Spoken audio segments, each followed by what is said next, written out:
Hello, I'm Isabel, and this is From Mud. Like a lotus flower floating effortlessly on the surface in all its beautiful glory, it is a symbol of resilience. Because that same gorgeous flower grew from the icky, sticky muck and mud just below the surface. Something beautiful grows from something dark and cold and unyielding. It grows from mud. This channel is all about resilience and wellness in the face of life's challenges. Thanks for joining.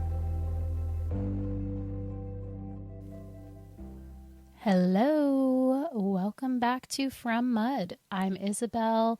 I am a Master Certified Health Education Specialist, Certified Diabetes Care and Education Specialist, Certified Fitness Trainer, and I became a widow to two toddlers in July of 2024 when my husband Justin died of a rare and aggressive kidney cancer. I decided to start this channel to share our story and just combine my knowledge of health and wellness and share some of my expertise from the health and wellness field that I've been in for the past 13 years, working with people, and also my own personal experience in my life with how to get through the hard times and stay well and still take care of ourselves and our loved ones as best we can while we navigate life's challenges. So thanks for being here. And I'm going to dive right back into the series I've been working on now, which is my kickoff series for this show. And in this series, I have been just walking everybody through the experience we went through when Justin was diagnosed with stage 4 non-clear cell renal cell carcinoma with rhabdoid features in June of 2022, and how we navigated that whole situation as a family. If you've been listening, you already know that 4 days after we found out Justin's diagnosis, we found out that I was pregnant with baby number 2. So we were navigating this really crazy health crisis in our family, as well as my pregnant condition and just all the life things. So I've been trying to go in chronological order and just kind of walk you through what was going on during those times. And I'm going to pick back up in January of 2023 and just start going from there. So January 2023 comes. We made it through the holidays. Originally, we didn't know if Justin was going to make it through the holidays. So, there's that extra pressure when you're faced with a terminal illness and you don't know when your time is going to be. So these moments that maybe you expect you're going to have every year, you start to realize that I guess you take a different perspective when you don't know if that's going to be your last one, or if that's going to be your last one with your loved one. So, the holidays were extra special that year, of course, just because of all that we had been through. And one thing I did want to mention, one thing we did without me realizing that this was going to be one of those special things after he passed, was that year we had gotten our son a Tony box for Christmas. And as part of the gift, we had all me, my husband, my mother-in-law. I think we were just the only 3 who did this. We recorded things on one of the Tonys, like a creative Tony where you can put your own recordings. And on it, there's Justin reading a couple books and saying a couple things, I love you, and things like that. So that recording of his voice became so special because later down the line, when Justin started to become really ill, his voice started to change, started to become very weak and hoarse and labored. So, especially towards the end, the recordings I have of him, his voice is so different and weak. So that Tony that we that we had recorded ourselves reading and singing and different things to our son became, it's just really special to have that recording of Justin reading to the kids. Even though our daughter wasn't born yet, I know that he would have meant for those recordings to be for both of them. So anyway, that was just a small digression, but we get through the holidays. January rolls around and it's game time. The baby is going to be coming in a little over a month, we assume, and we're just getting final preparations done, which of course, when you're normal and healthy and you're not having some sort of health condition that's affecting your daily life like it was for Justin, you're just doing your normal things and it's already kind of stressful. Even if it is your second baby, we did feel a little more confident because we knew what to expect. But a lot of the load is on my shoulders, of course, because Justin is navigating his illness, but he's still able to do quite a bit at this point. He's just resting a lot. He has pain every day. Those were the typical experiences he'd have every day. Once he had been diagnosed with cancer and then some of the complications that were coming along with the medications he was taking for it, just making his quality of life experience much more difficult on a regular basis. Okay, so January is going by. We're prepping the nursery. We're getting everything ready. We have a lot of the stuff we need because we already had our 2-year-old and we have a baby shower. That was really nice. We had a lot of family and friends in the area in Arizona that were able to come.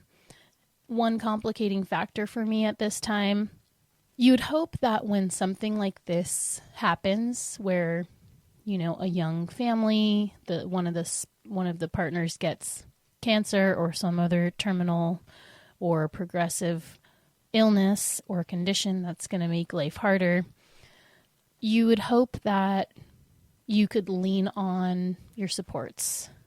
And at the time, the supports that I had, so my mom had passed in December of 2021, so she was already gone. I have other people as well, but she was my mom. She knew me deeply, knew what I was thinking, knew the right things to say to calm me down, knew just how to help me.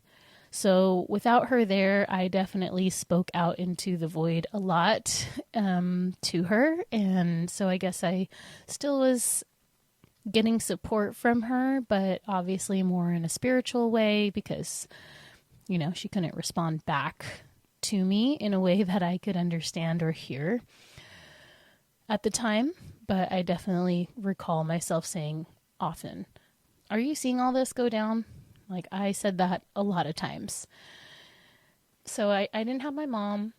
My dad is a person who has been very problematic and abusive in my life. He is a lifelong alcoholic, and he just has a lot of probably undiagnosed mental health issues and traumas that he has experienced that just make him a very stressful parent to deal with. So during all this time with Justin's cancer and my pregnancy and now being in January of 2023 waiting for this baby, and I have minimal support. Justin's mom was also a big support at the time, and she helped a lot with our kids. Well, at the time we only had our son. So she was one of our main supports at the time, one of the few people that we could really call on at a moment's notice if we really needed help. So we had her. My dad, of course, was not someone I would call a support for me. In fact, he kind of added to the stress and the hardships of the time. So I didn't have my mom. I couldn't really lean on Justin's mom too much emotionally. We would commiserate together. She would do a lot for us in her way, like cleaning our house. She would help in ways that she thought would be helpful for us. My dad is who he is, and very problematic, so I didn't really have him. I have two younger sisters who are 20 and 22 years younger than me, and they lived about an hour and a half north of where we were in the Phoenix area, and their mom. So they were a support for me for sure during this time, and especially after Justin passed, they were around to help us a lot, especially considering the distance they would have to come and the fact that my sister's mom is a single mom who co-parents with a person who's very problematic and not able to properly co-parent. So she had a lot of hardships already, and she would make sure to come down and help us whenever possible. So then, let's see, we have our baby shower. My dad causes a problem there, unfortunately. Moving into the birth, it was a much, I'll just give a quick overview of our birthing situation. It was so much easier than the first birth with my son. This one was a 6-hour birth or labor and about 20 minutes of pushing, and she was here. So things were just much smoother. With my son, it was like a 36-hour labor marathon with 2.5 hours of pushing. And obviously Justin was cancer-free at that time. This time was so different because of Justin's cancer. He wasn't able to help as much, but thankfully the birth itself was so much easier.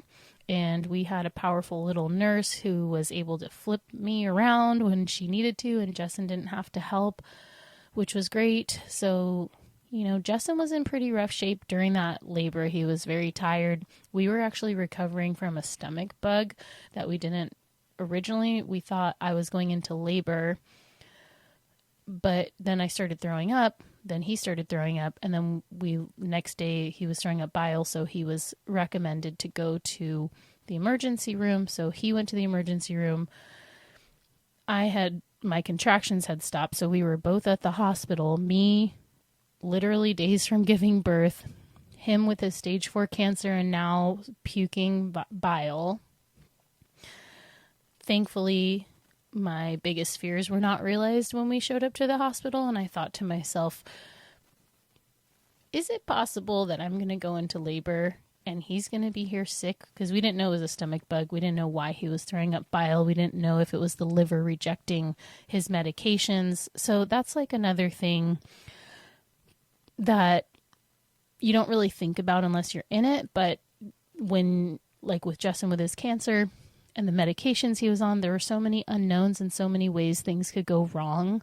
One of the things was the liver rejecting the medication. So we always have to keep an eye on that. And they would always tell us if there's a fever or if you're puking, or there's certain things that if those happen, you need to go straight to the hospital. And if it turns out that it's the body rejecting the medication, or the medication is affecting the body in a negative way, we may need to stop the medication. So it's always scary. And you just also don't know, like, what if it leads to something? And I don't know, what if I'm here? What if I go into labor while we're here for Justin and the throwing up?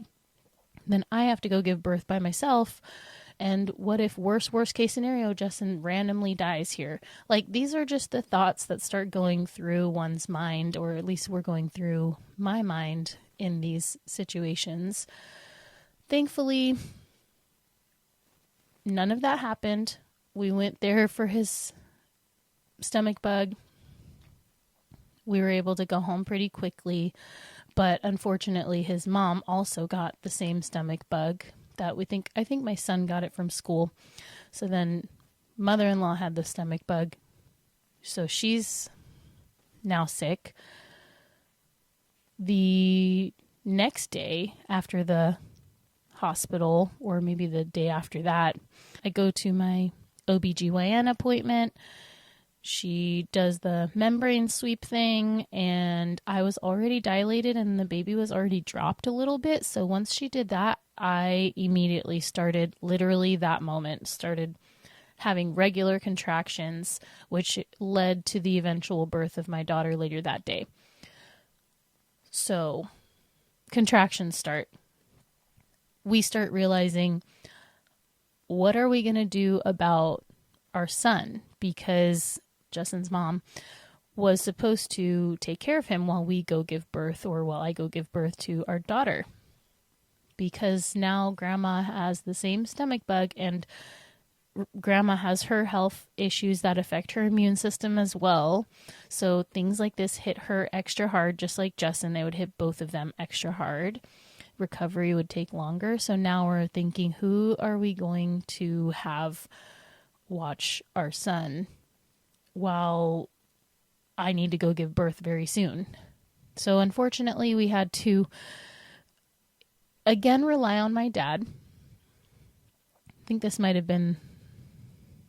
So we had no one else but my dad, the person that I could not trust in my home because I caught him stealing food out of our pantry without telling us on Christmas Eve, or the man who always drinks at my house, even though that is one of the main rules. He knows he's not allowed to drink in my house due to all the abuse and issues and harm that he's done by drinking.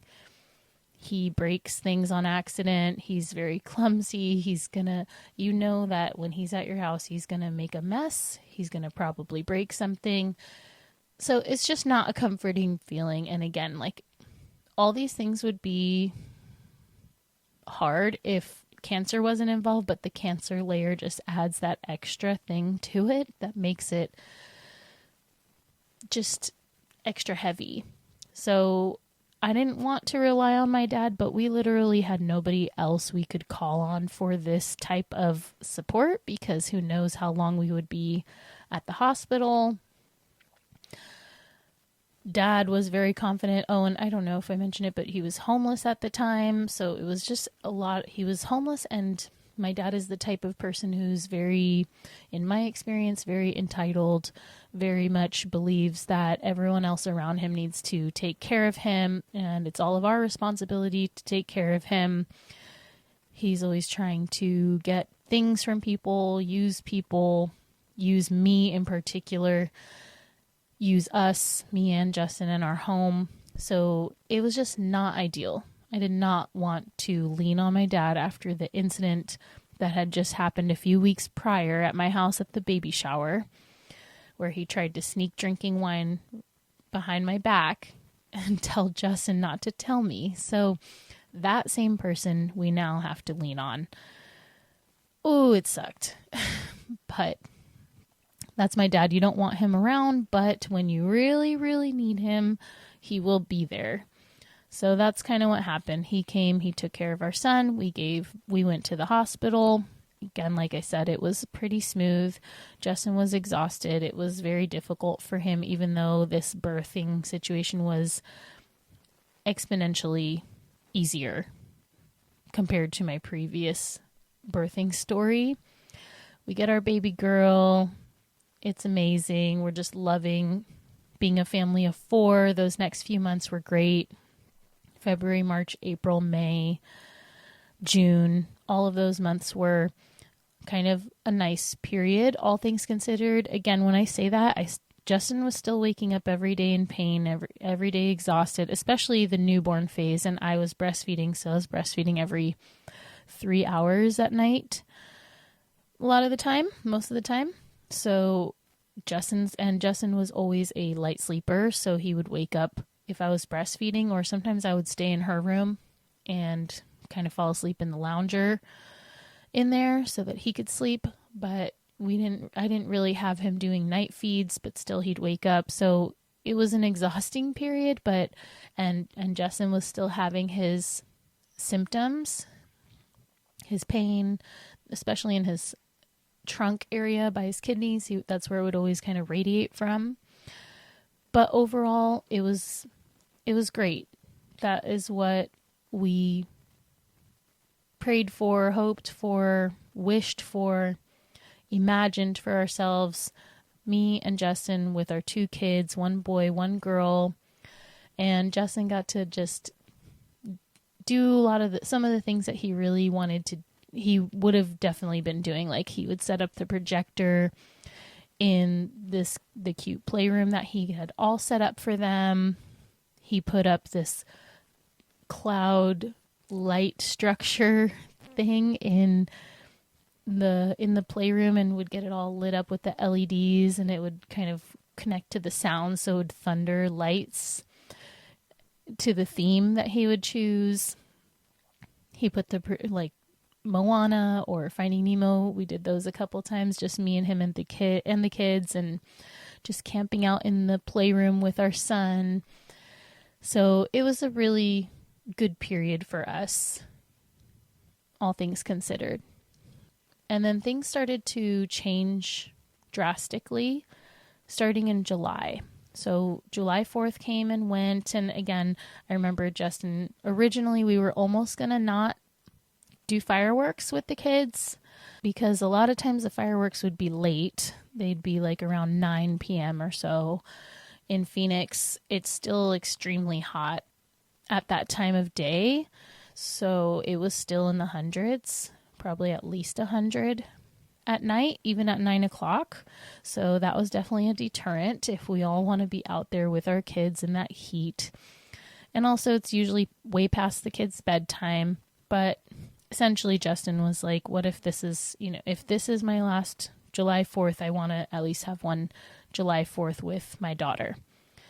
And it basically, he did have another July 4th, but he was so sick and just a couple weeks from dying that it basically was his last July 4th. He didn't really participate in the next one. So we did that, and I want to say that following week, somewhere around mid-July, he started to have this really bad back pain. And I remember he went to Mayo Clinic and he was seen and he told the person about it. And she basically didn't really think it had to do with the cancer growing and expanding. And also, I think around this time, we both started noticing that Mayo Clinic was getting a little just slacking off a little bit when it comes to the scheduling of things like his infusions and not his infusions. I don't think he was doing those anymore. Or maybe he was doing them still.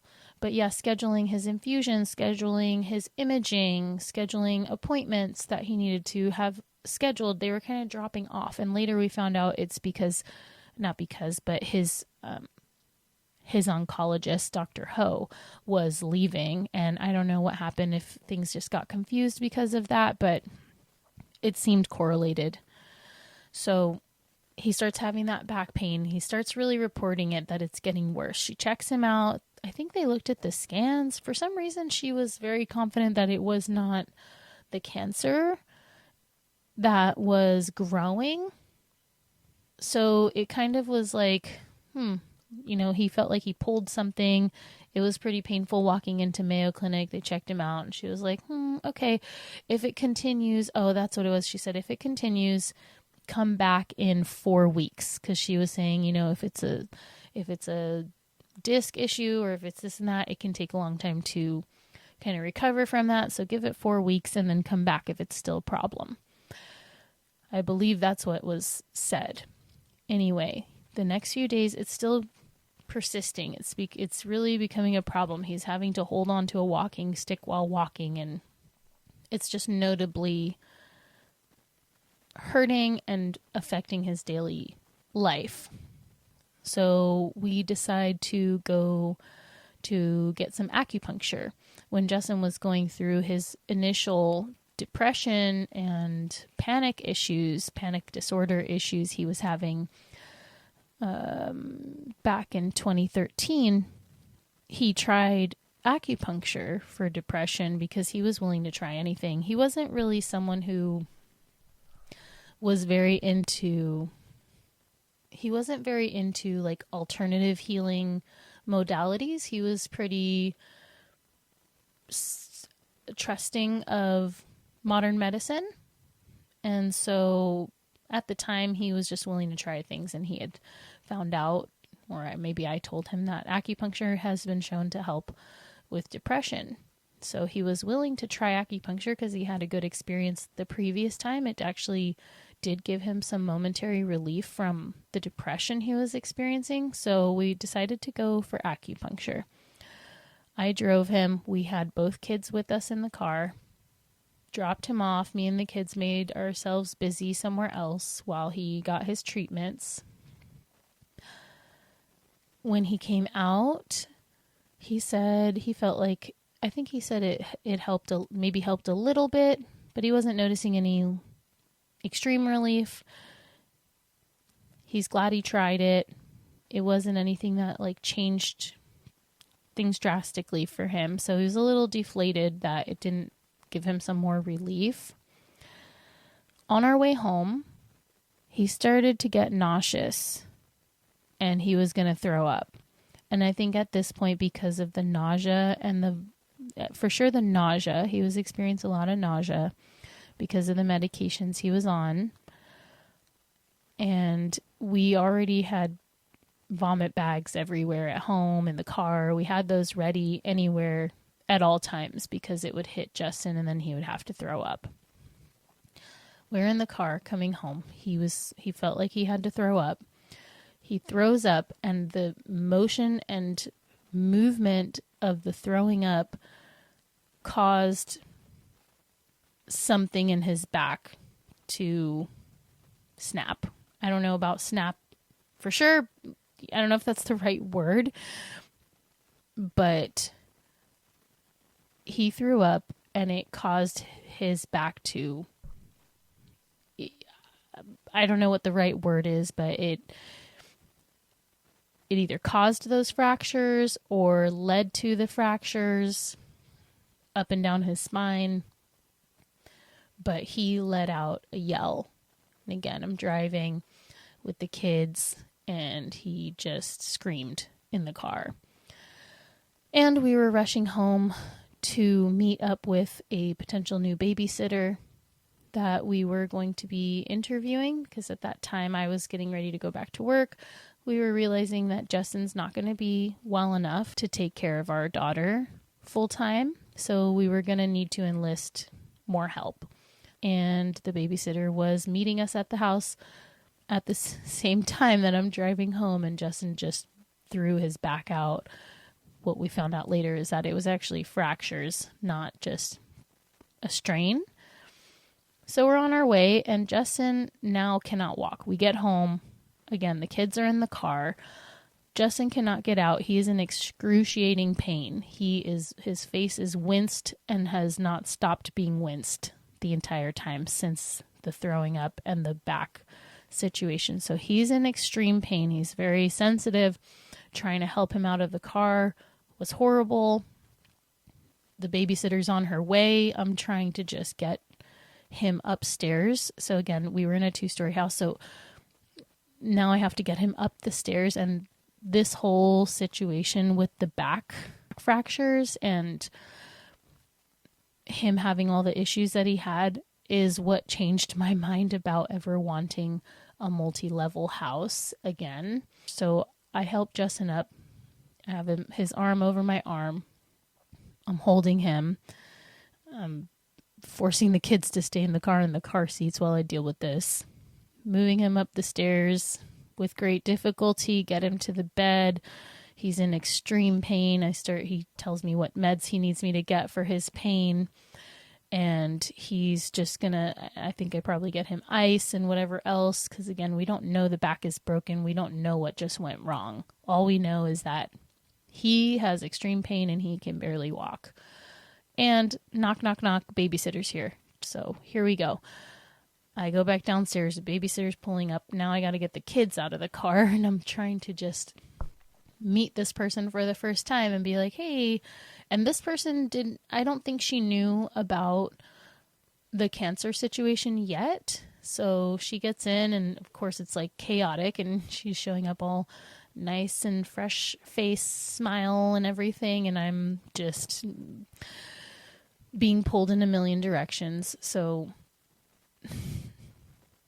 we end up bringing that babysitter on, and she brought her girlfriend on too, and we had 2 additional people in rotation who were a part of our team and knew the whole situation and watched this whole situation firsthand in our home for basically that entire summer until our daughter went to daycare in November. So from July to November, we had a great team of babysitters who were there for us, who were supportive, who knew what was going on, and who poured a lot of love into our family. So once that day passes and we realize that Justin is not getting better, some days go by, he's still in excruciating pain. I think we're keeping Mayo Clinic up to date and everything. He's basically this whole next month or so, things just rapidly start to get really bad. The pain is constantly excruciating. He can barely walk. He has no way of managing that pain. He is also starting to have a lot of more GI issues, a lot of vomiting, a lot of either diarrhea or constipation. A lot of times the constipation would be from the pain meds, and that would cause days of no bowel movements, which then became a concern for the doctors because of blockages and impact and things getting impacted. So then they really wanted to stay on top of that. And Justin already had a pretty extensive regimen for that. But I think it was about this time we started adding things. So he was starting to add Senna pills. We had Miralax going. He had, I think, Dulcolax for if he needed it. He was trying to do a lot of different things at this time. So he would have the GI complications, and then because of the GI complications, he wasn't able to eat barely at all. He was sleeping a lot. He was just in super rough shape. He started to wither away during this time.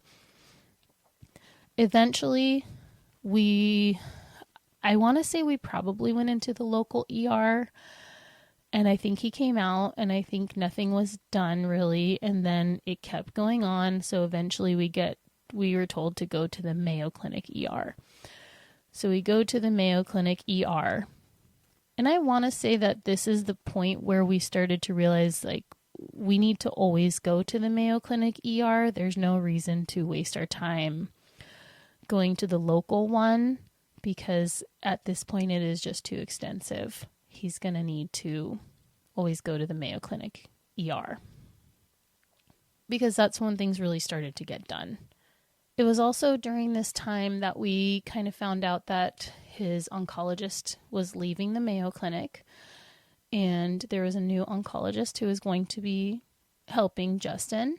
And Justin wasn't really a fan of this doctor. He didn't really like the way he talked or the way he went about things, and he preferred Dr. Ho, so he wasn't happy about the change.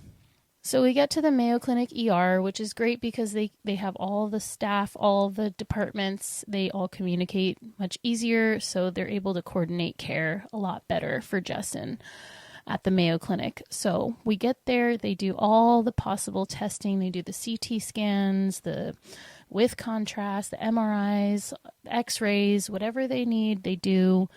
They start getting him diagnosed right away. They start trying to get the gastro stuff managed. They start trying to get the pain managed.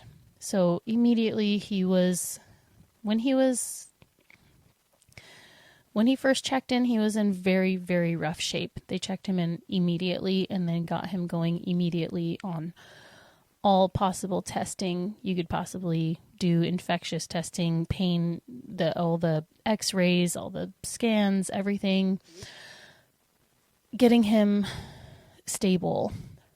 So they start getting things going, and little by little it starts to become more manageable and under control. They found out from all the scans that he actually does have fractures up and down his spine in several points due to the cancer, because the cancer, that's when we found out the Cabo is no longer working for him. And I believe it was at that point that he stopped his infusions as well. I think it was that point when we learned, okay, it's time to move on to treatment option number 3. So the fractures in the spine were caused by the cancer expanding. And that is what caused the excruciating pain that he was in. So he was able to get those higher pain patches. They wanted him to go in for, I think he had to go into radiation right away. Yes, while he was in the hospital, he underwent an extreme high amount of radiation for those areas where the cancer was expanding and the bones were fracturing. So he had very, very extensive, I believe they said it was in a 10-day period, he received the equivalent of 30 days of radiation. So it was extremely high amount of radiation that he received during that time. And that was super rough. Radiation treatments for Justin were always rough. That point, was that the last one? Yeah, because he had a different radiation for his collarbone this same year, but in April. Yep, so just a few months prior, he already had completed radiation for his collarbone.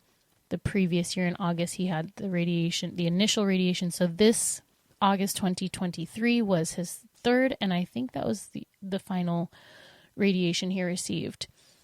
So they did extensive amount of radiation all up in that trunk area. So his GI system got rocked by that.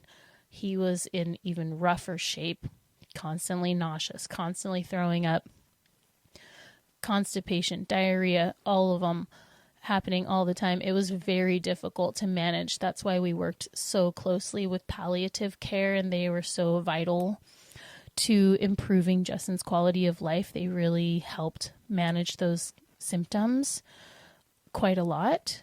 And and then at this point, he's not on medications because the medications, that the next round of medication or the next treatment he was going to be on was also very hard on the GI system. So the new oncologist wanted him to recover more, and they all consult with each other. So he was consulting with the radiology specialist and whoever else is involved, palliative or whoever he's involved with.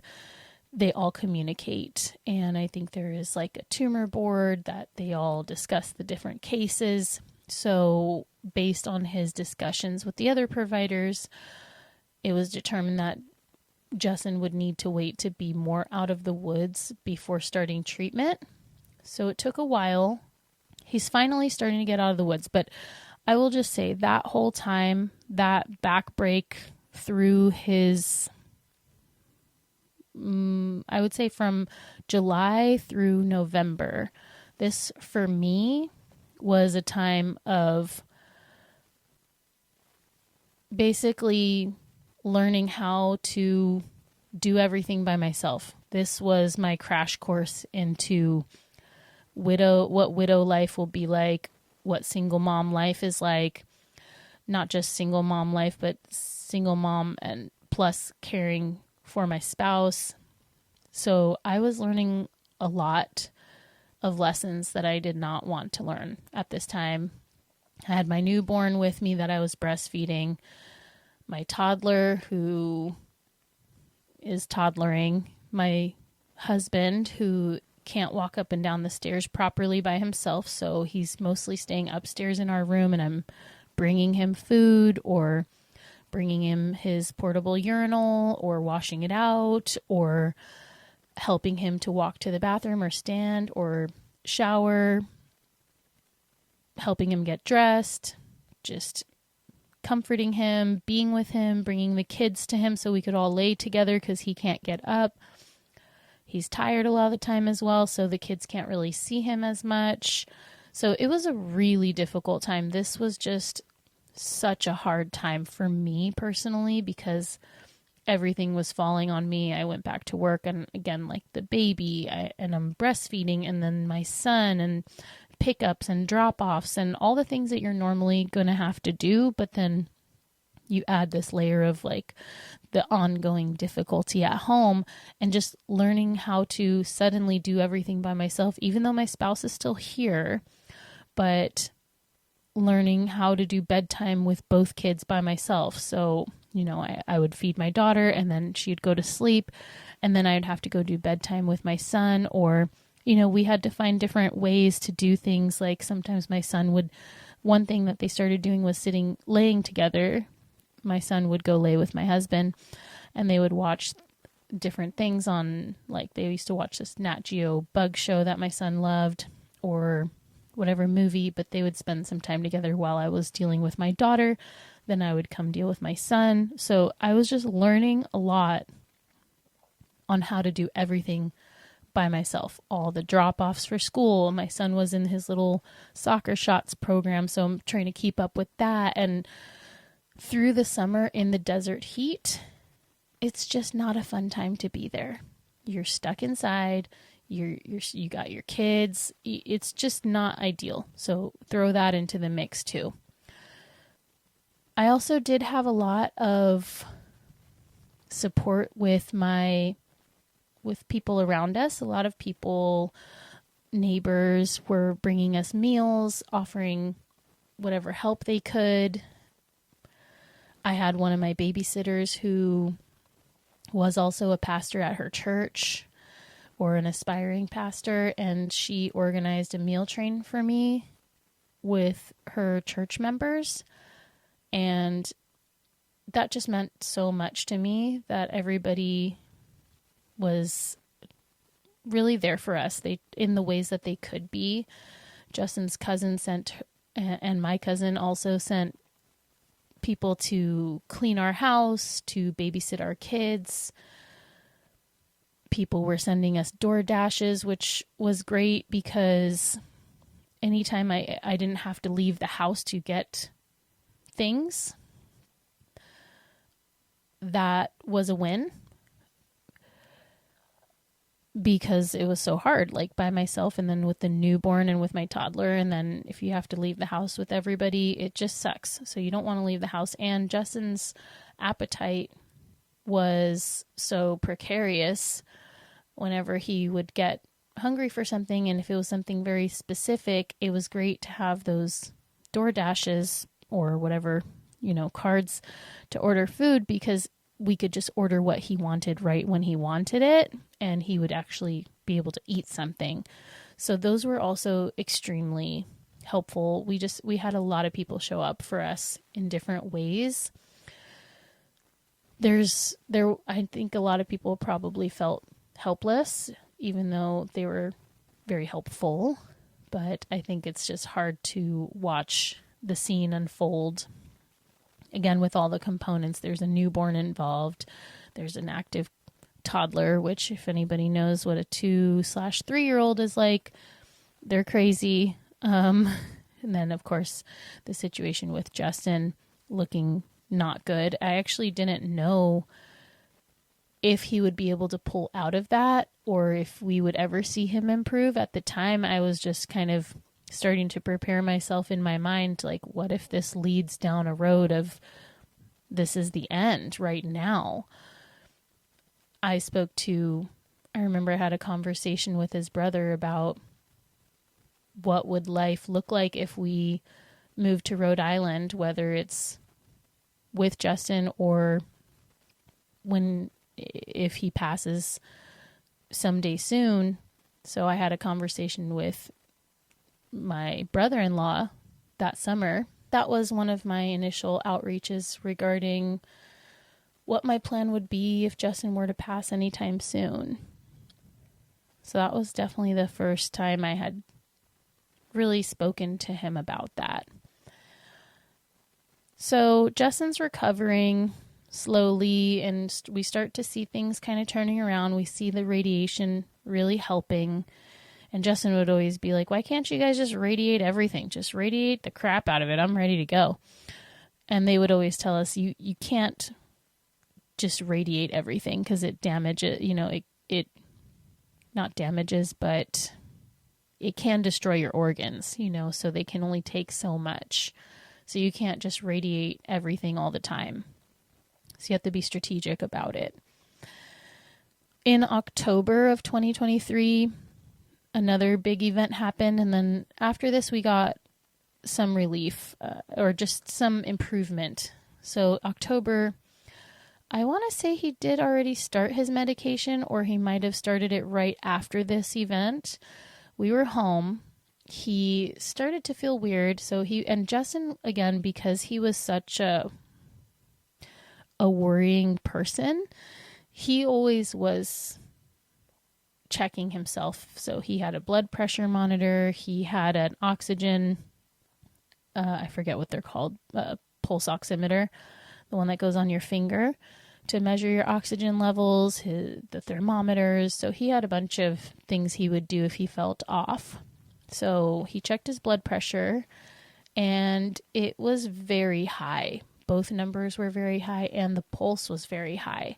And me being in my field, I was like, okay, that is high. Let's have you sit, relax. Let's check it again in 10 minutes. We check it again. It's still really high and the pulse is getting higher. So at first I said, let's call Mayo Clinic. I'm sure they're going to tell you to go to the ER. And so we did. We called. They said, yeah, go to the ER. The kids, while this is all happening, Justin is relaxing in the room because I have to put the kids to sleep. And then we were going to call Grandma to come over to be with the kids so that I could take Justin to the hospital. The kids are asleep. I go back to check on Justin. I said, let's check it one more time. Or he said, let's check. One of us wanted to check it again. We check it again, and it is, I want to say his pulse was like, I want to say it was like 180. It was really super high, higher than I've ever seen it in anybody.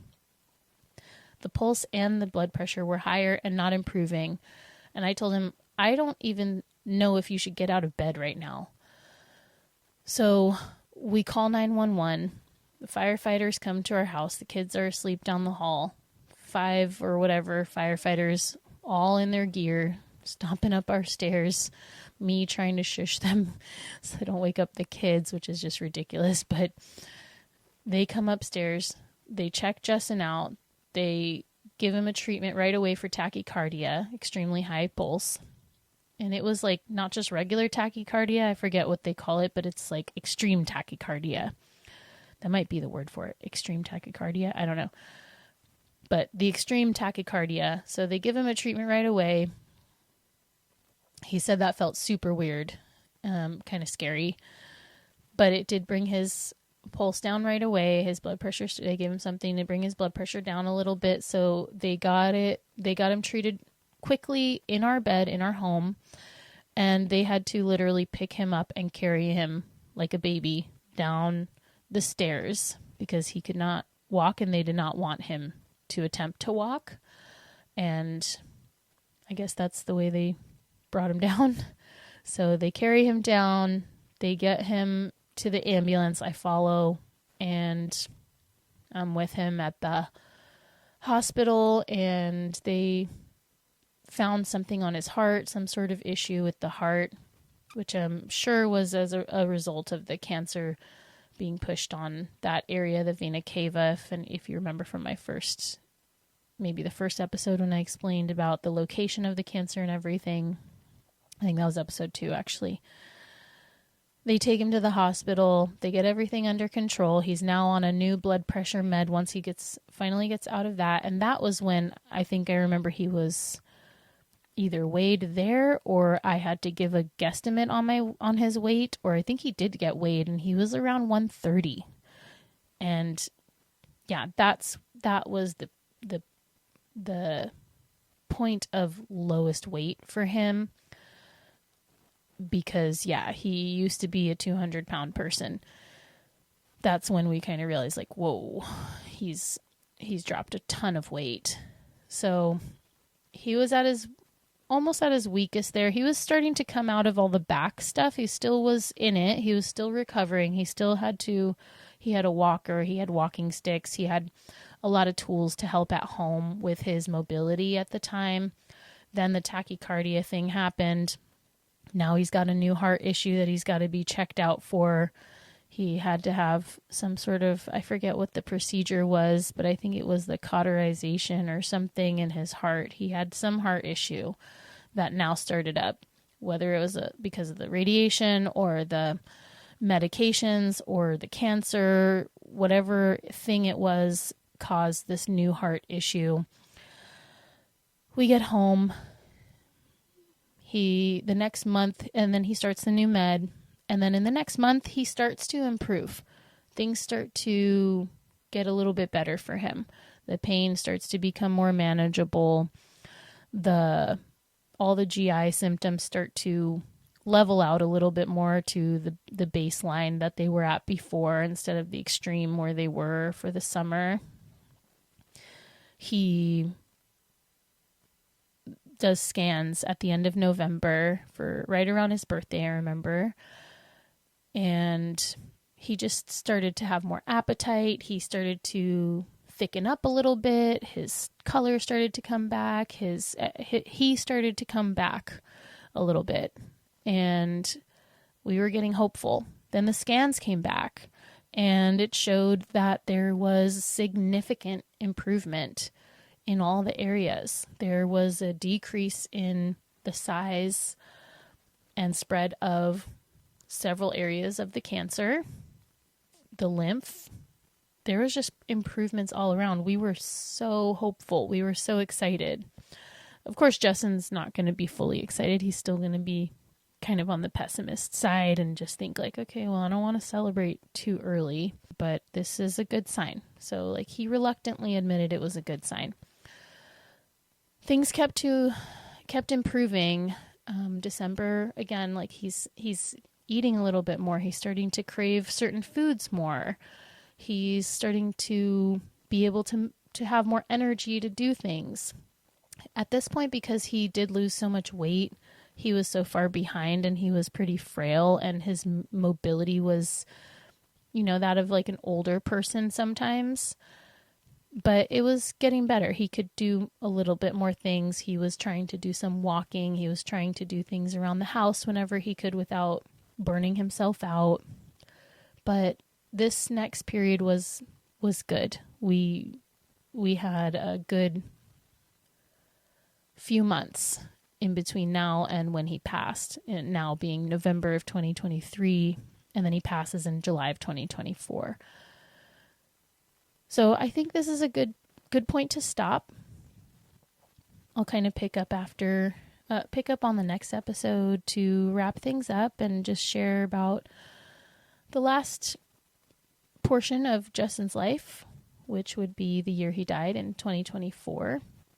And as usual, I wanted to express some gratitude